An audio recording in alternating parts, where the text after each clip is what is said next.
A galáxia se contorce como uma fera ferida.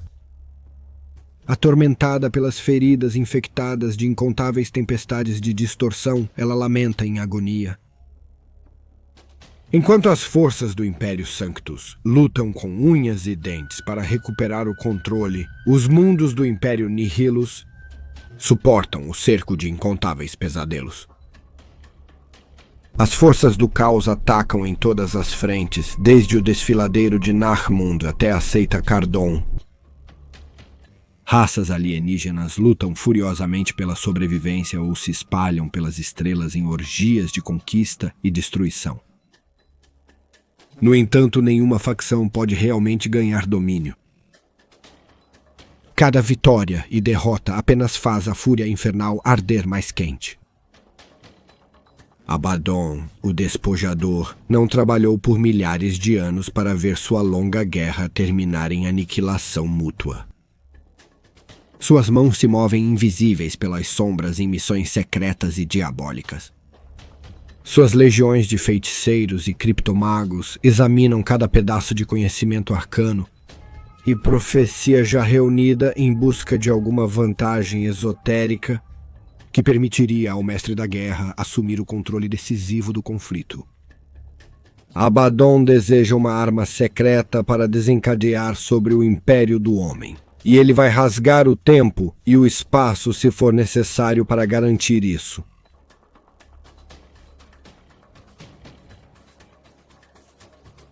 Obrigado.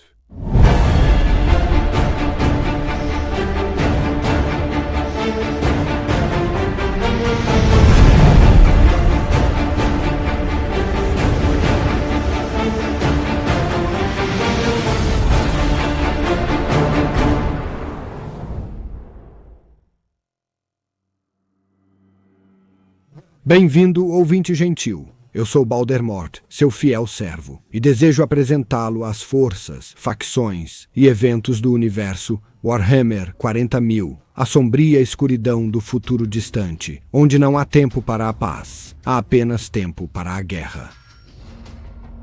Após uma longa pausa devido ao cansaço, volto agora para você na virada das eras, pois a nova campanha narrativa será, como afirmado pelo próprio Wade, tão importante e inovadora quanto a tempestade crescente.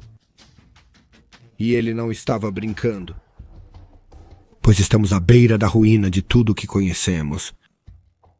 O cenário em si está prestes a avançar através do meio dos arcos de presságios. Para o bem ou para o mal, para melhor ou para pior, vamos aproveitar este momento juntos como uma comunidade. Hoje iniciamos as festividades com a entrada para Abaddon. O formato com o qual muitos estarão familiarizados, mas serão extratos do livro, depois meus próprios pensamentos e comentários, depois mais esclarecimentos, e então para a próxima entrada de assunto. Então, bem-vindo ao Warhammer em 2023 e bem-vindo aos guias. Agora uma breve palavra sobre algo antes de chegarmos ao ponto principal, mas acho que você vai gostar. Eu fiz tanto que abri mão de qualquer taxa. Vamos entrar nisso. Eu sou Loki de Zorpa Zop e eu amo jogos de guerra, mas às vezes é tão difícil encontrar um jogo. Há jogadores, eventos ou torneios de role-playing game de mesa perto de mim? Procuro pessoas legais para jogar dados. Toda essa dificuldade está prestes a sumir com a inovação mais incrível que já vi em jogos de guerra. Chegou a hora de conhecer o VoxLink, o aplicativo definitivo para a comunidade de jogos de mesa. Com o localizador de jogos VoxLink, você encontra facilmente novos adversários para noites de jogos inesquecíveis. Ele conecta você a jogadores próximos que estão jogando seus jogos, torneios e eventos na sua comunidade. Possui também um sistema de quadro de mensagens integrado para postar memes sem explicar para a vovó quem é o Imperador Deus. Lojas de jogos locais podem publicar e hospedar eventos, além de acessar ferramentas para construir comunidades. Jogadores individuais podem anunciar os sistemas e exércitos que jogam e os tipos de jogos que buscam. VoxLink vai ser enorme. Esperamos mudar para sempre a forma como os jogadores de Wargames se conectam, mas precisamos da sua ajuda. Junte-se à família VoxLink antecipadamente no Kickstarter. Haverá uma versão gratuita do aplicativo para atender a todos os orçamentos, com recursos extras para usuários premium, testadores beta e contas verificadas para varejistas e lojas de jogos locais. Queremos facilitar a conexão com sua comunidade de jogos. E então, como de costume para as noções básicas, vamos nos apoiar na sabedoria existente. Para citar. Em meus sonhos, o céu está em chamas. As estrelas brilham o suficiente para afogar a escuridão ao redor. Meu coração salta ao ver suas luzes e eu choro ao sentir tanta esperança. Então as estrelas começam a morrer, vacilando, piscando. Uma a uma elas se queimam e se desintegram em cinzas que caem grossas como neve. Cai sobre o meu rosto voltado para cima. Mistura-se com as minhas lágrimas. Minha esperança se transformou em horror e, enquanto arrasto meus dedos pelas minhas bochechas, eles deixam rastros de escuridão que queimam minha pele. Eu me ajoelho em meio às cinzas. Eu sei que este é o fim de tudo. No entanto, naquele momento sou tomado por um conhecimento súbito, uma revelação. Eu posso parar isso. Desvio meu olhar dos céus moribundos e eu cavo, aterrorizado que eu possa já estar muito atrasado. Algo está sob as cinzas. Algo foi escondido profundamente, com o poder de impedir que as estrelas se apaguem. Meus dedos garrados descobrem um padrão nas cinzas. Vejo a sugestão de fornalhas e bocas gritando de correntes de martelos. No coração deles está uma figura com olhos de cinza ardente. Ele se vira. O terror me domina e eu escavo. Há outro padrão abaixo do primeiro, uma fortaleza vasta e poderosa, mas arranhada pelas feras que se enfurecem em torno de suas paredes. Novamente, as cinzas dançam diante dos meus olhos, correndo pelo bastião cinzento como rachaduras, logo antes da imagem se estilhaçar. Essas linhas brilhantes de cinzas formam a forma de um gigante carmesim. Acima de mim, as estrelas morrem e morrem e morrem. Eu cavo, eu vejo uma floresta cinzenta crescer e murchar e crescer novamente. Eu vejo um cavaleiro antigo ajoelhado em seu campo de vitória e chorar lágrimas de cinza. Eu vejo um círculo dentro de um círculo dentro de um círculo, para dentro e para dentro, até que em seu coração nada. A luz se torna fraca e ainda assim eu cavo. Não posso estar muito atrasado. E então, finalmente... Eu tenho isso. A chave é uma coisa feia, de latão, osso e pedra. Sua superfície enferrujada é quente, queima meus dedos sangrando. Não posso me importar, eu preciso acabar com isso. Mas uma chave deve ter uma fechadura. Mesmo quando o sonho começa a desvanecer, sinto meu olhar sendo arrastado de volta para os céus vazios acima. Eu não quero olhar, mas eu devo. Restam tão poucas estrelas enquanto elas se misturam, tornam-se um único ponto ardente tão brilhante que machuca meus olhos. Eu sei que encontrei a fechadura. No entanto, mesmo enquanto minha mão trêmula levanta a chave em alto, sou tomado por um medo diferente. O que foi aprisionado? O que eu vou libertar? Minhas dúvidas redobram e, de repente, sinto como se estivesse sendo usado. Mas agora o sonho me possui e eu não consigo resistir. A chave desliza para uma fechadura que brilha com a luz de estrelas morrendo. Ela gira e chamas me engolfam. Acordo gritando, unhas arrancadas de dedos inchados, lágrimas sangrentas marcando meu rosto. Às vezes, se tenho sorte, passam-se dias antes que eu sonhe novamente. Mas eu sempre sonho novamente.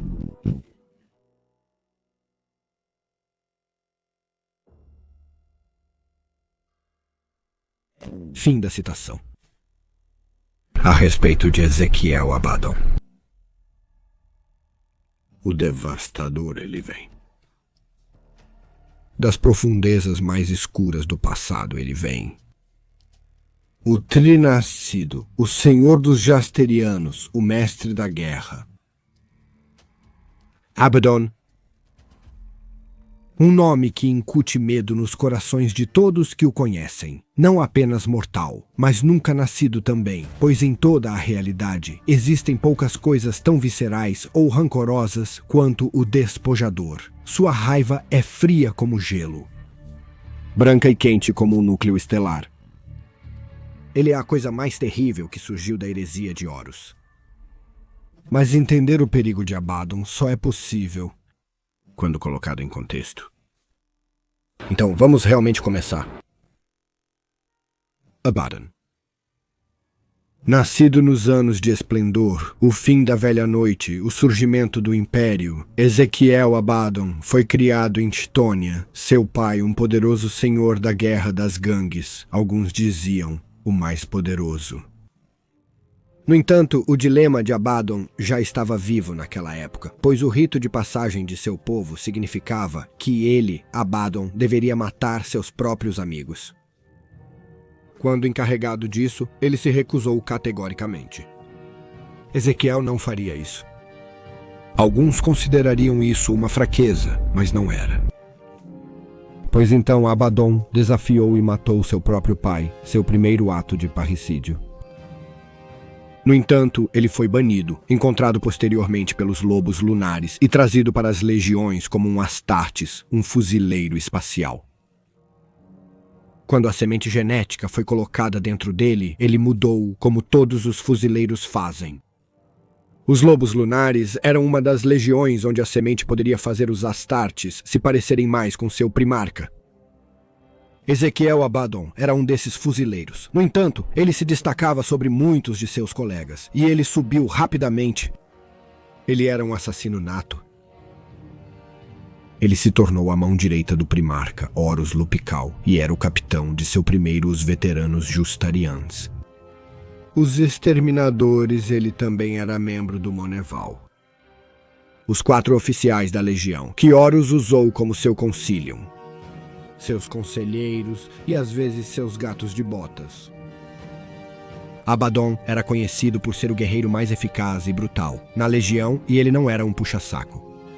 Nem um pouco, Ezequiel não era um bajulador. Ou Toadi, pendurado nas palavras de seu primarca. Todos adoravam Horus, até mesmo Abaddon uma vez, mas ele seria direto até com seu pai genético, quando Horus se voltou para a rebelião. Então Abaddon estava com ele, bem ao seu lado. De certa forma, ele estava mais adiantado no caminho, pois já havia sido fundamental nas novas lojas de guerreiros, sua mensagem, seu desprezo pelos mortais que os Astartes viviam e morriam para libertar e proteger a humanidade básica. Quando Davin aconteceu, ele pisoteou humanos para ajudar a salvar seu primarca. Ele morreu e as comportas foram abertas. Horus foi um aviso grave para Abaddon, um aviso que ele presenciou de perto e pessoalmente. Abaddon seguiu Horus, mas viu suas fraquezas, suas fragilidades. Ele viu como Horus foi usado. Pois ninguém pode manejar o caos, ele apenas te maneja. Ou assim era com todos os hiperseres da época. Abaddon sempre estava presente nas reuniões de alto nível. Ele testemunhou cada primarca traidor cair no caos e se tornar uma paródia de si mesmo.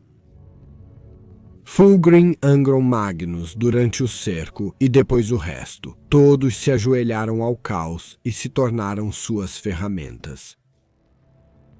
Até Horus, aclamado como o mais poderoso de todos os primarcas, até Horus não conseguiu resistir a eles completamente. Horus estava ferido, quebrado e emocional e mentalmente devastado pelos poderes conflitantes dos guardas do caos. Ele pensou que estava usando eles, o poder deles, para lhe dar uma chance de lutar contra o Imperador, mas eles o consumiram. Ele não passava de um fantoche deles. E Abaddon estava lá, quando eles se teletransportaram para o espírito vingativo. Ele pegou sua guarda Terminator e tentou abrir caminho até seu mestre de guerra. Ele afastou os punhos imperiais que estavam em seu caminho.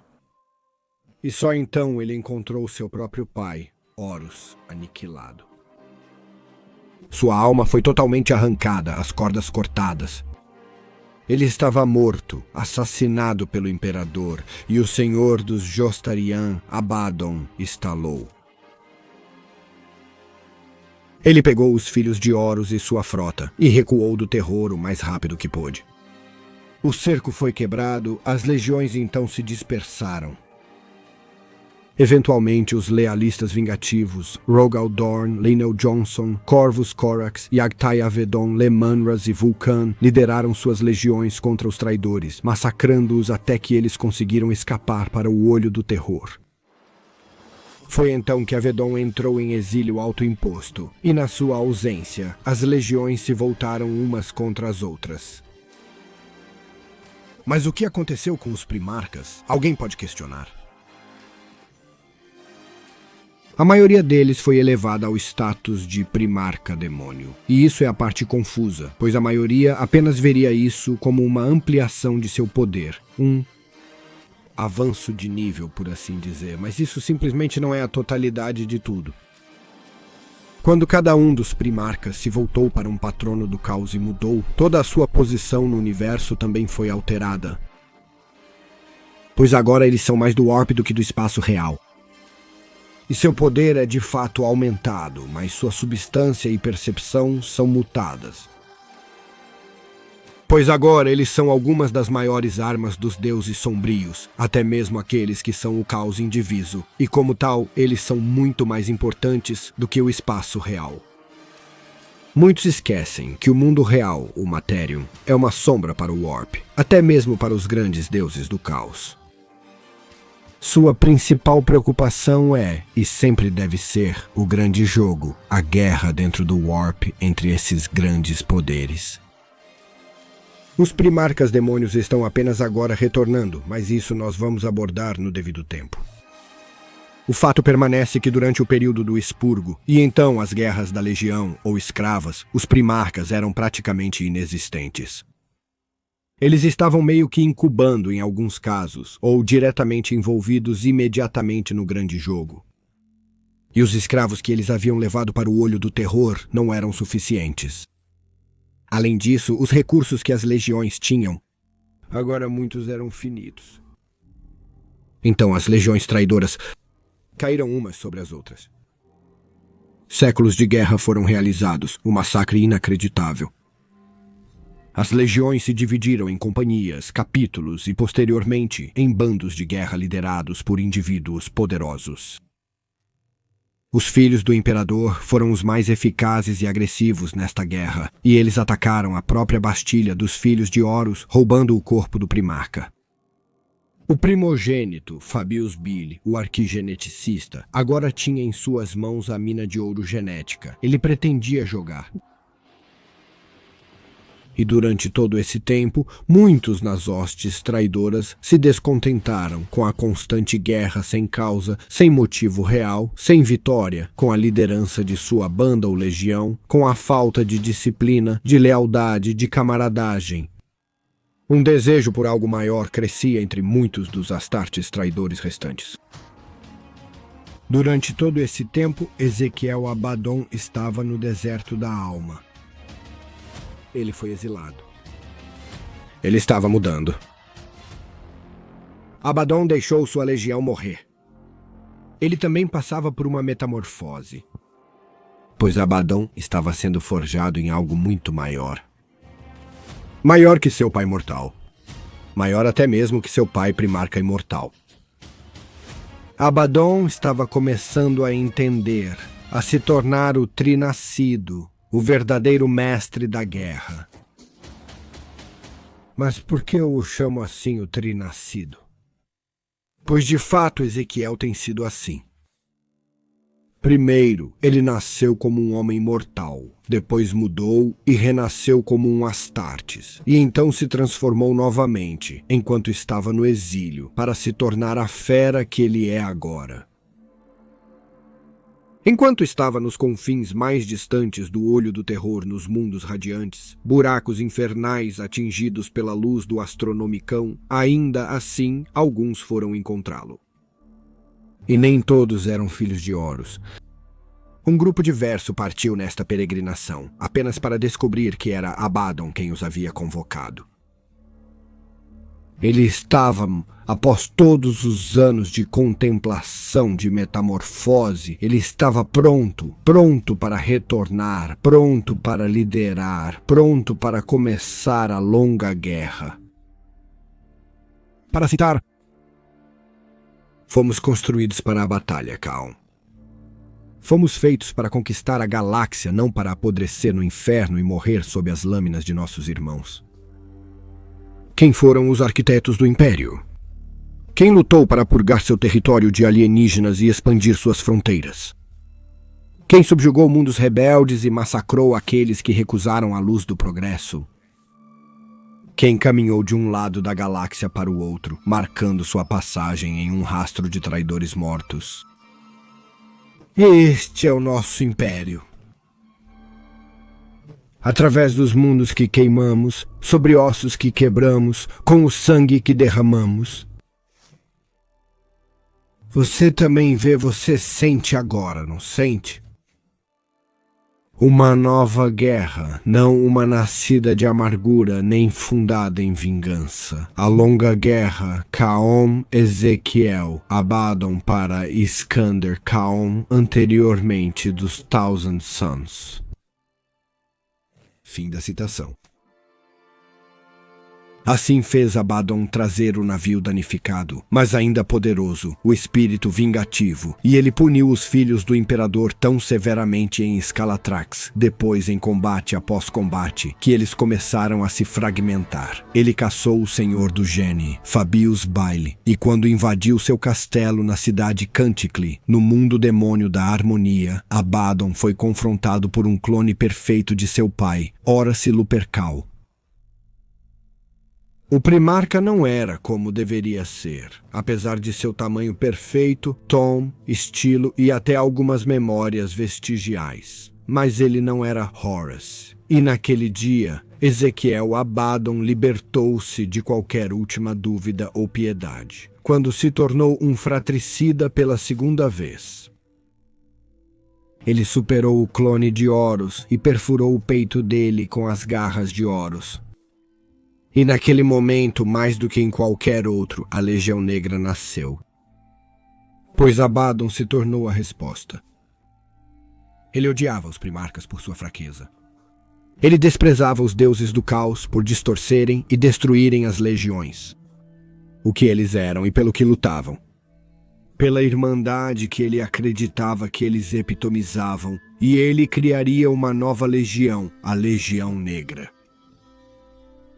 Todos poderiam se juntar, desde que jurassem lealdade a Abaddon. Todos poderiam ser trazidos para a irmandade profissional e ordenada que estava surgindo agora. Alguns resistiram, é claro. Houve tentativas de esmagar a Legião Negra antes mesmo de seu início. Mas cada um dos rivais de Abaddon foi eliminado de forma tão brutal, tão eficaz, tão eficiente e com tanto desprezo que até os nunca nascidos começaram a temer Ezequiel. Sua vingança por infidelidade era tão lendária que eles o temiam. Como em cada vitória, ele esmagaria a cabeça da serpente que absorvia o corpo que restava. A Legião Negra aumentou em tamanho e era de fato uma legião mais uma vez. Convertidos de sementes genéticas roubadas, bandos de guerra voluntários. O anseio no coração dos Astartes agora tinha um centro. Abaddon e sua longa guerra. Tinha um propósito, deu clareza. Era um trago inebriante para qualquer um ainda não consumido pela devassidão. Abaddon é o produto puro refinado. Mesmo antes de ganhar uma das armas demoníacas mais selvagens e potentes que existem, o demônio surgiu do primeiro assassinato humano. A lâmina contendo nada menos que Draknihrain, o único demônio que o imperador não conseguiu banir ou destruir. Abaddon não é um fantoche dos deuses das trevas. Ele aprendeu com os erros de seu pai, e ele aprendeu a arma mais mortal de todas. Autocontrole. Pois Abaddon fez pactos e acordos com quase todas as forças no olho do terror, ele sempre conseguiu fazer isso e permanecer independente, apesar do constante jogo dos 4 deuses das trevas para torná-lo deles, apesar dos feiticeiros, príncipes nunca nascidos, bruxas e legionários com quem ele lidou, chegando até a ganhar alianças com cada um dos primarcas demônios. Abaddon ainda caminhou na linha por 10.000 anos. Ele resistiu ao controle deles. Ele aprendeu a manejar os poderes do caos como nunca seu pai ou o imperador jamais puderam. Eles não o controlam. E é isso que torna Abaddon tão aterrorizante, pois ele não tem vingança ou retribuição para tirar de um pai, pois ele o matou. Ele não precisa olhar nos olhos do imperador apenas pela satisfação de saber que ele perdeu. Não. Abaddon realmente não se importa com o imperador, apenas com o que ele representa. Abaddon não está em busca de uma vitória rápida e uma cabeça em uma lança na parede. Abaddon está jogando pelo universo inteiro. Os primarcas demoníacos tentaram atacar Terra e o Trono Dourado vez após vez. Seu rancor míope contra seu pai é talvez o único traço da humanidade que restou viva, o ódio pelo imperador. Contudo, Abaddon viu o efeito disso em Horus e nos outros primarcas. Então ele nunca cairá nessa armadilha. E ele não deseja simplesmente se precipitar para o Sistema Sol para se envolver com um Guilliman reiniciado. Ele quer isso. Diferente de qualquer outro, ele tem a paciência e o propósito de esperar, de lentamente tomar cada último sistema, estrela e planeta, não apenas em seu caminho para a Terra, mas ao redor desse mundo. Ele não quer virar o Império de cabeça para baixo. Ele quer substituí-lo. Ezequiel Abaddon agora está saturado de poderes e destinos sombrios, tanto que mesmo uma lâmina de um campeão do imperador sendo enfiada em seu peito não o matou. Sigismund fez isso com ele. No entanto, Ezequiel ainda é, em muitos aspectos, aquele homem que se recusou a matar seus amigos. Ainda há um fragmento retorcido de honra pulsando em seu coração, pois ele devolveu o corpo de Sigismund com todo o pomposo e cerimonial digno de um inimigo honrado. E só então ele atacou? As pessoas zombaram de Abaddon por precisar de 13 tentativas, suas cruzadas negras, para conquistar Cadia. Cain ainda o insultou ao afirmar que a destruição de Cadia foi um ataque de raiva. Como assim, eu digo? Como assim? Pois o despojador sabia que o mundo tinha que ser destruído para que seu plano macro tivesse sucesso, para que os portões do céu fossem escancarados. Ele realmente jogou uma fortaleza Blackstone no mundo, mas funcionou, não é mesmo? E Cadia se foi, e o terror em toda a galáxia, o grande abismo surgiu exatamente como Abaddon havia planejado. E não se engane, Ezequiel Abaddon, ao fazer isso ao longo de incontáveis séculos, demonstrou sua habilidade. Pois a destruição dos pilones e da própria Cadia mudou o universo mais do que qualquer mortal jamais fez. Ele, Abaddon, teve mais impacto na própria natureza do universo do que qualquer homem vivo ou morto, até mesmo o imperador. Mas é a paciência, a tenacidade que é tão impressionante. E essa característica eleva a Abaddon a um agente principal em todo o cenário. Ele agora é igual ao imperador ou ao rei silencioso em minha mente.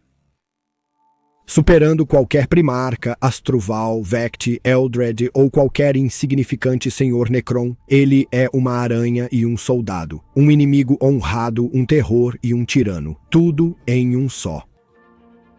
Ele é o eterno escolhido do caos, o senhor de seus exércitos, porque até eles, os deuses sombrios do caos, não conseguiram controlá-lo. E agora ele tem as arcas de presságios e um novo aliado para trabalhar, e um navio de guerra da classe gloriana totalmente armado e operacional. Ele é imparável. Mas quem era esse novo aliado, um novo poder no Warp ou um antigo? Abaddon foi contatado pelo ser conhecido como Vastor. Aparecendo no navio de Abaddon, o ser então inundou-o com o que parecia ser um ataque. Tentáculos de prata e metal surgiram de cada parede, cada controle ou estação. Abaddon se dirigiu ao centro da perturbação. Lá ele encontrou o horror. Era Vastor, mas ele conteve sua mão. Abaddon não derrubou esse ser. Ele esperou e mostrou sua nova paciência. E ao fazer isso, o ser se manifestou completamente, e então passou a oferecer a Abaddon um pacto, uma aliança de benefício mútuo, e ele fez isso em termos claros, não em enigmas ou charadas. E Abaddon disse sim. Pois com Vastor, ele poderia ser capaz de obter as partes que comporiam a chave para o seu destino. A chave para desbloquear a profecia e ganhar poder suficiente para derrubar todo o Império. E assim começou. A natureza dos deuses do caos. Agora, alguém pode ser enganado a pensar que existem apenas 4 poderes poderosos no Warp, os 4 deuses sombrios do caos, mas estes são apenas o topo da cadeia alimentar. Sim, eles são tão poderosos que muitos coortes de nunca nascidos são feitos extensões de seu poder. Tão vasto é o seu poder que eles podem formar falanges inteiras de microcópias de si mesmos em forma demoníaca. Mas nunca acredite que eles são tudo o que espreita e rasteja na escuridão do mar corrompido de almas, o Warp. Pois existem uma miríade vertiginosa de seres, demônios, vampiros e entidades de uma ampla variedade. Quase tudo o que você pode pensar existe e existirá no Warp, mas, claro, muito mais sombrio.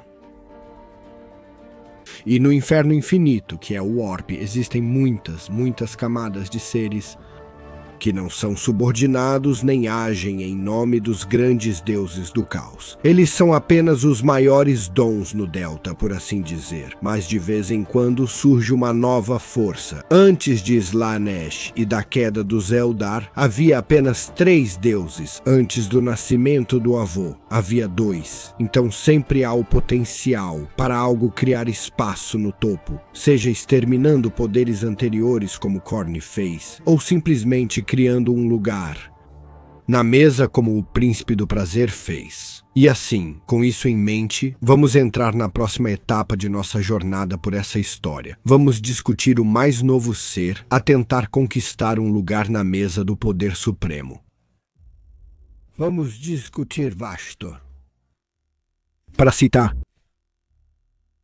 Vastor, o Arquifano, mestre das forjas da alma, o Deus na máquina. Vastor é um demigod demoníaco de inventores, engenheiros, cientistas e artesãos.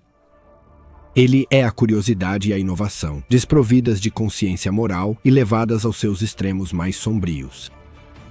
Fortalecido pela indagação das mentes mortais, Vastor incorpora a necessidade de entender e, então, escravizar as forças naturais e, eventualmente, alcançar a apoteose tecnológica a qualquer custo. Poucos sábios mortais de qualquer raça conhecem Vastor, o Arquifani, pois ele se manifestou apenas esporadicamente ao longo da longa história da galáxia. Por que isso deveria ser não está claro, mas isso o tornou uma figura raramente vislumbrada de medo, um bicho-papão tecno-demoníaco cujas aparições ocasionais sempre anunciam uma catástrofe assustadora. Alguns criptoestudiosos afirmaram que Vastor foi criado durante uma imprudente corrida armamentista de uma antiga guerra galáctica.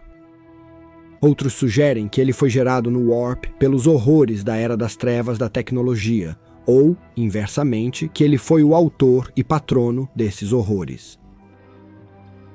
No entanto, como Vastor veio a existir, ele não é um príncipe demônio, nem uma entidade de um dos 4 grandes deuses das trevas. Ele tem sua própria esfera de influência e seu próprio papel único dentro do panteão mais amplo do Warp. Ele é o mestre das forjas de almas. Esta colossal fundição metafísica é um reino de ferro escuro e vapor, de engrenagens barulhentas e pistões batendo, onde pactos infernais são jurados e transformações grotescas são efetuadas. Qualquer demônio pode se aproximar dos corretores de essência das forjas e fazer um pacto com eles. Alguns fazem isso vendo um caminho rápido para o poder marcial, daí para o favor de sua divindade patrona. Outros buscam superar os vínculos espirituais e a vergonha duradoura do exílio. Seja qual for o motivo de cada entidade, Vastor e seus corretores estão apenas felizes em forjar um contrato vinculativo. Em troca de um preço acordado de almas mortais saltadas e oferecidas às forjas de almas, a entidade é alimentada nas máquinas e transformada em uma fusão grotesca de máquina de guerra e demônio, como um moedor de almas, um motor de calamidade ou um bombardeio infernal. Outros demônios, menos desesperados ou com menos a oferecer às forjas, são simplesmente escravizados à vontade de Vastor por um tempo, fundindo-se tortuosamente com máquinas profanas e juntando-se às fileiras de seus exércitos subjugados. Os laços desses demônios são mostrados por uma coleira, manilha, corrente ritualística ou fusão mecanicista corporal que se torna parte de sua forma manifesta enquanto permanecem endividados. Ao contrário de outros demônios, não está na natureza de Vastor mentir ou enganar. Os contratos dele são claros em suas cláusulas.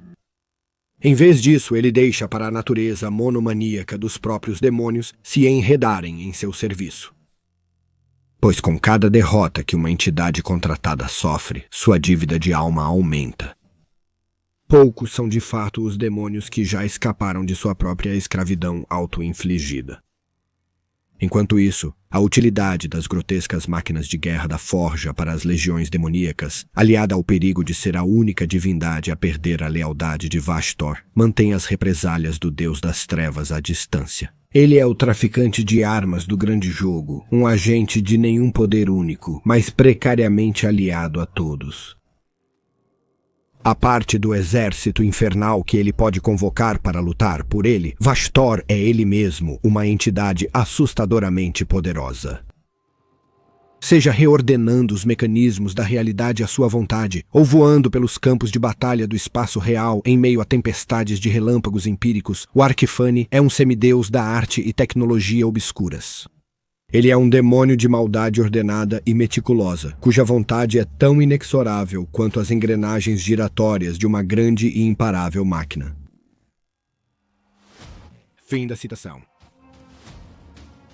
Mas não é aqui que as coisas terminam, pois Vastor tem tudo a ver com o segmento mais central desta nova lore, as arcas de homens. Mas o que exatamente é uma arca de homens? Bem, isso só é compreensível se alguém souber sobre Hulks espaciais. Então vamos discutir sobre eles. O que é um Hulk espacial? O espaço é mais antigo do que qualquer deus ou raça. A galáxia Via Láctea é apenas uma entre muitas, e durante todo esse tempo, desde a Guerra no Céu, se não desde antes disso, houve raças espaciais a bordo do sombrio vazio do espaço, criptas cheias de antigas memórias, antigos cadáveres flutuando pelo espaço e tempo. Mas na sombria escuridão do distante futuro, o Warp está sempre presente.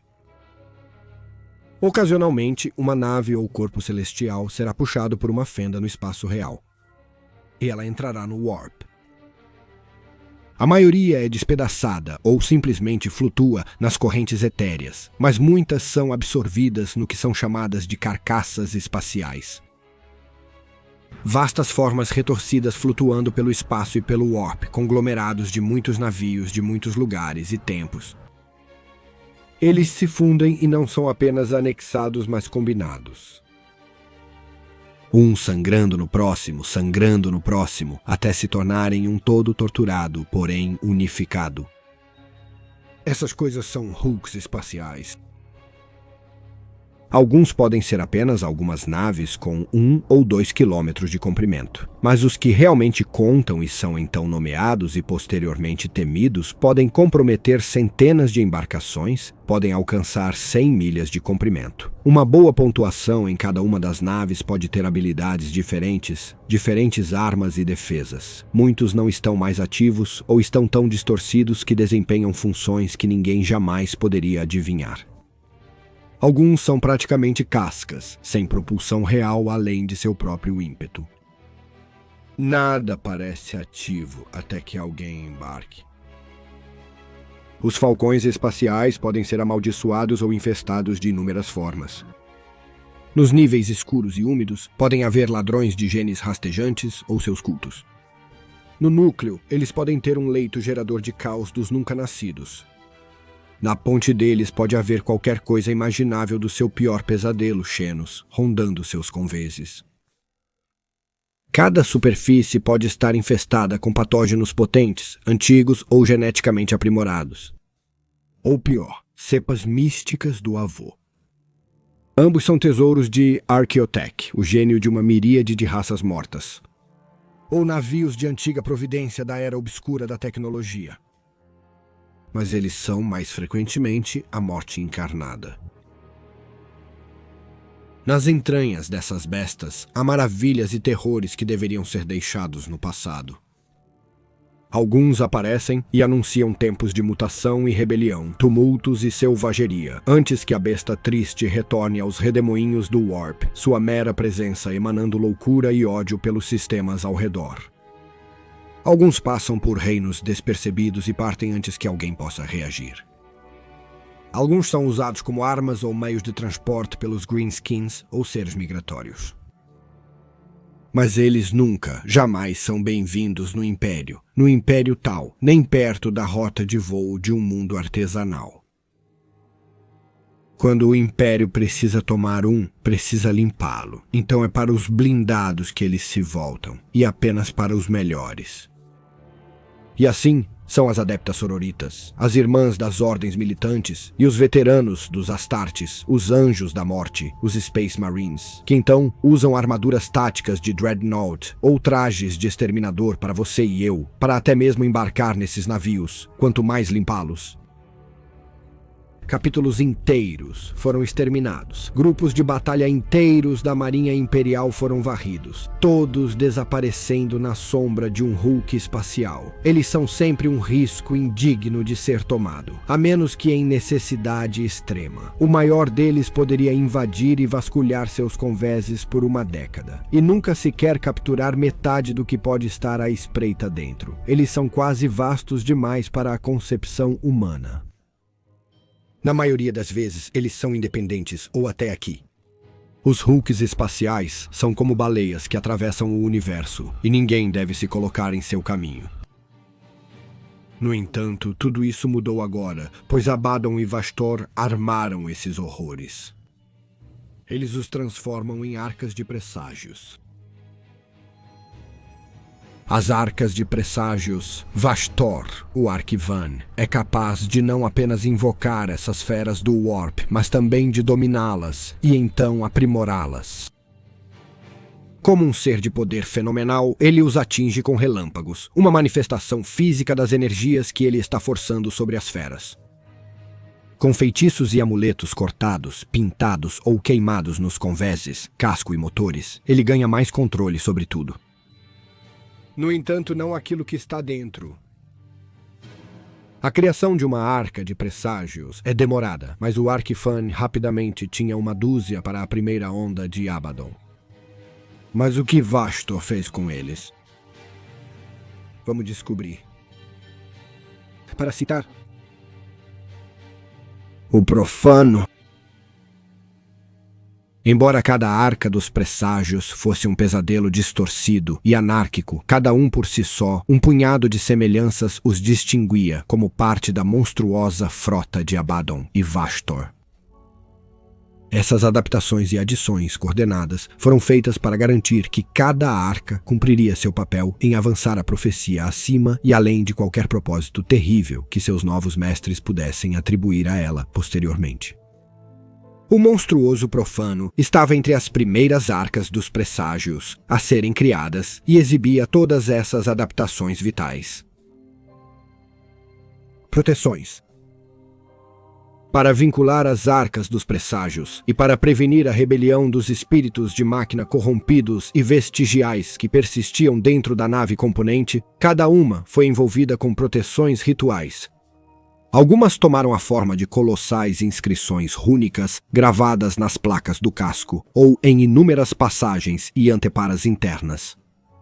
Outras eram imensas correntes rúnicas, altares rituais ou santuários erguidos por toda a nave, ou até mesmo gaiolas cheias de bruxas amarradas e cegas com seus poderes subjugados à tarefa em mãos. Gânglios de carne e metal. Cada raio de energia do Warp que Vastor enviava em espiral para perfurar o Space Rock cativo se transmogrificava em enxames de cibernematódios prateados. Estes, por sua vez, se enterravam profundamente nas naves e sistemas em fusão que compunham o Falcão, exudando fios de silicato de Warp atrás deles e às vezes até se esticando e trançando em cabos de carne e metal semelhantes a sinapses. À medida que esses caminhos autocognitivos se espalhavam pelo Falcão, eles se conectavam e parasitavam qualquer sistema mecânico ainda viável dentro de uma única rede de comando e controle. Este era o Axot ganglioso, cujos fios raiz eventualmente convergiam dentro do nexo de controle designado do recém-formado Arca do Presságio. O portal do Warp. Cada arca do presságio incorporava um portal do Warp cativo. Alguns eram enormes círculos rituais unidos dentro de algum hangar cavernoso ou espaço de carga a bordo da própria arca. Outros eram redemoinhos infernais de energia, ou massas dentadas e carnudas que se agitavam atrás ou abaixo da arca.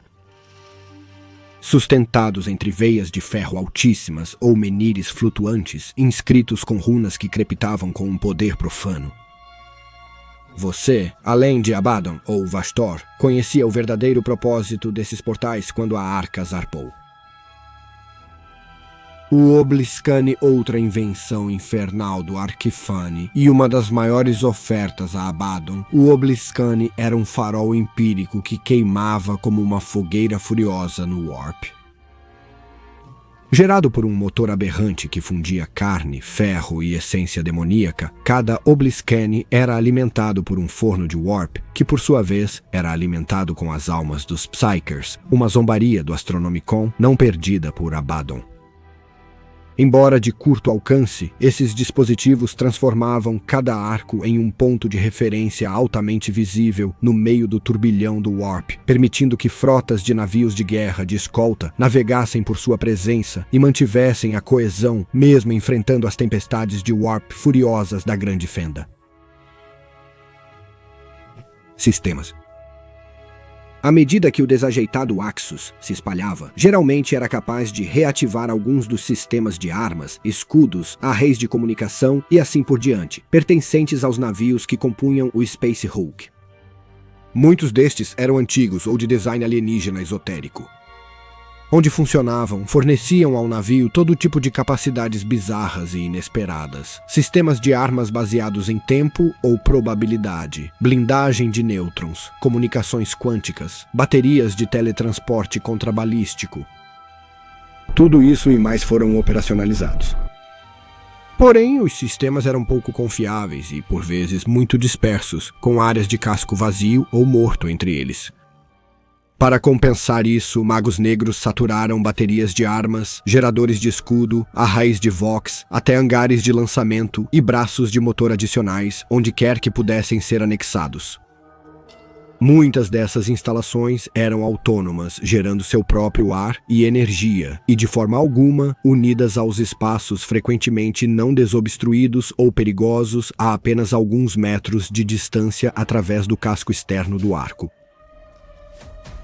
O barqueiro. Nenhuma ponte de navio convencional poderia ser empregada para comandar uma embarcação tão leviatã e antinatural como um Hulk espacial. Nem qualquer matriz de cogitador convencional ou mente mortal poderia pilotar de forma confiável sistemas tão distorcidos pela longa exposição ao warp. Em vez disso, onde os gânglios do navio convergiam, ele se fundia com uma entidade piloto demoníaca chamada Barqueiro. Fusões grotescas de ferro e latão, engrenagens e caldeiras e pistões com membros trêmulos, olhos saltados e cílios sensíveis ao warp, essas entidades serviam tanto como ponte do navio quanto como tripulação. Eles eram obrigados a obedecer aos comandos emitidos pelo mestre de seu arco do presságio, embora, na verdade, sua lealdade final fosse para Vastor antes de qualquer mortal. Fim de citação. Assim, cada arco foi concedido a um voluntário, um suplicante para Abaddon.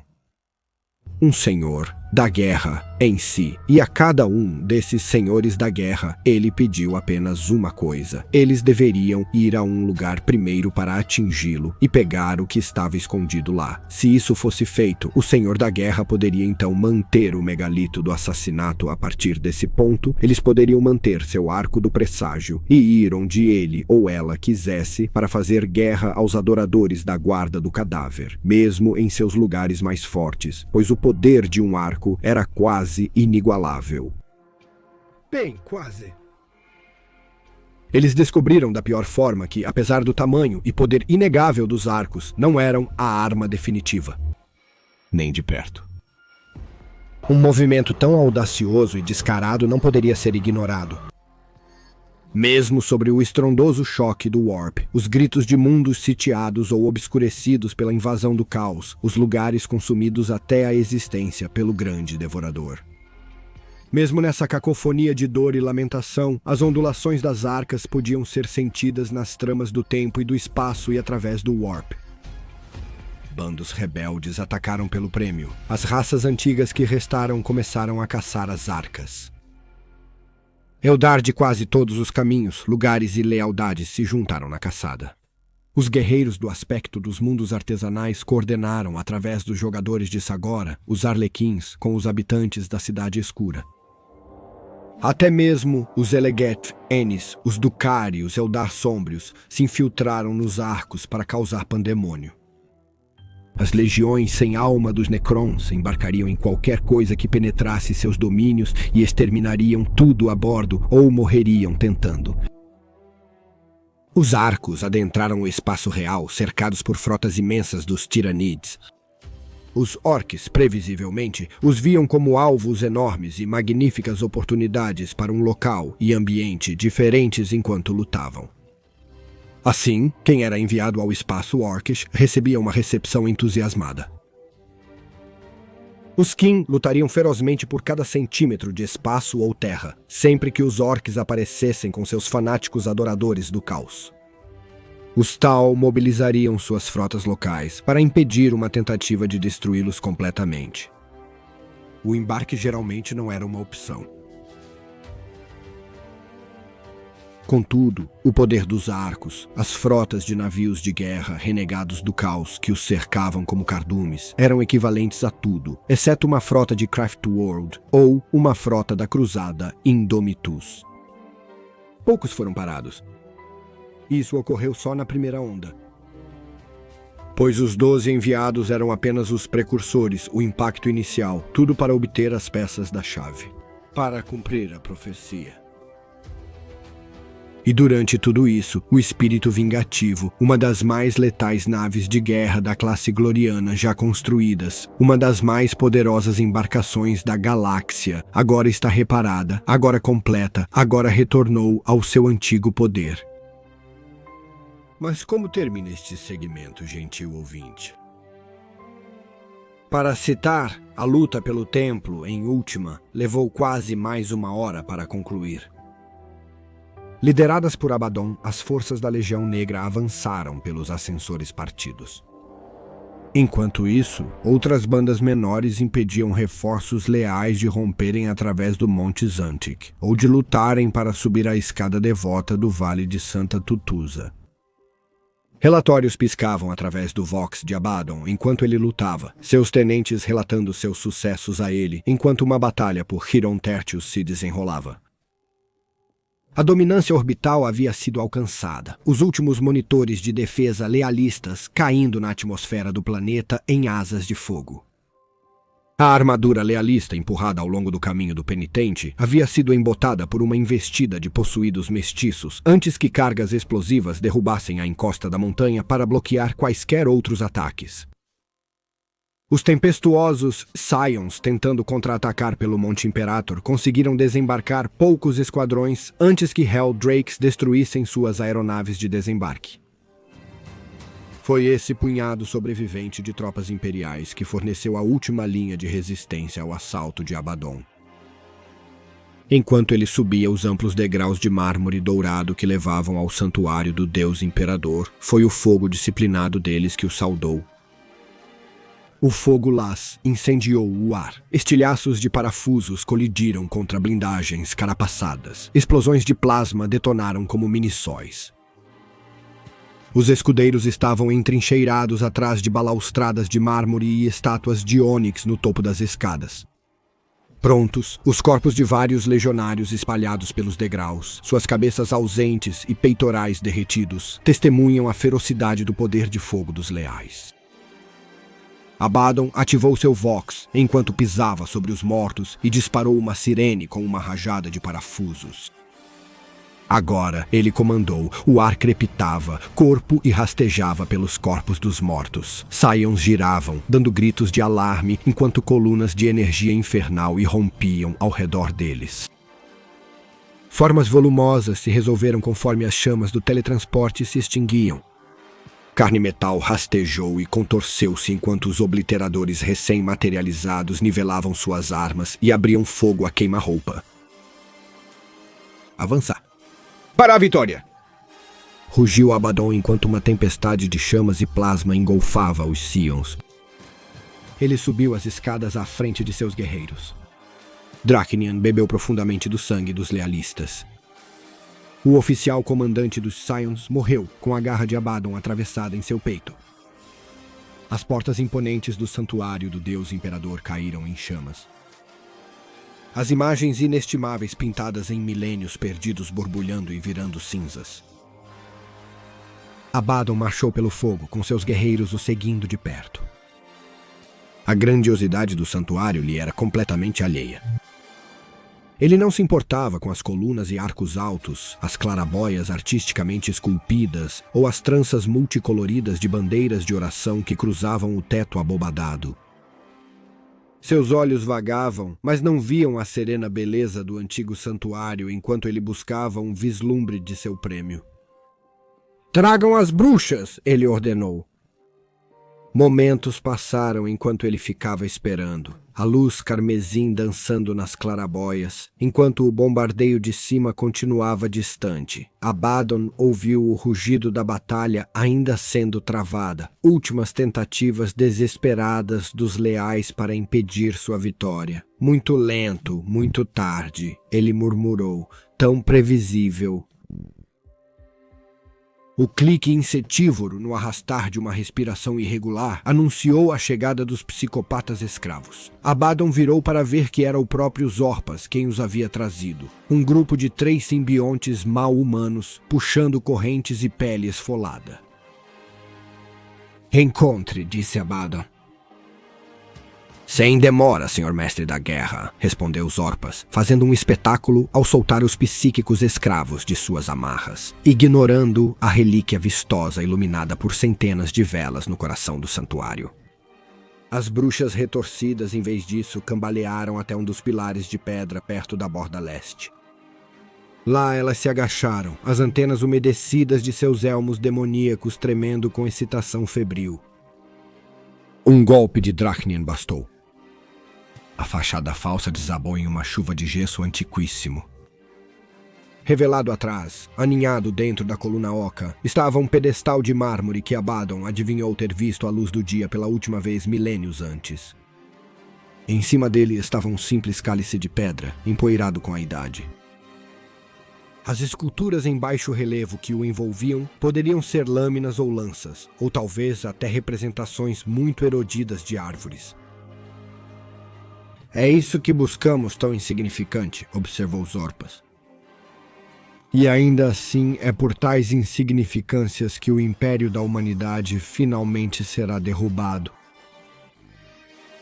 disse Abaddon, enquanto sentia um pressentimento de triunfo queimar em seus corações. Fim da citação. Ouviremos a continuação desta história muito em breve em Arcos de Presságios Angron. Mas as coisas agora são suficientemente graves, mesmo sem o retorno do Anjo Vermelho, pois Abaddon, o Despojador, agora é aclamado como o mestre da guerra do Império Nihilus. Ele tem seus arcos de presságios e o caos que eles espalham. Ele tem a espada Dracnien e agora ele tem o espírito vingativo em toda a sua majestade sombria. Abaddon ainda vai receber mais poder, se ele tiver sucesso em sua empreitada com Vastor. E não importa o que aconteça, isso mudará o Império para sempre.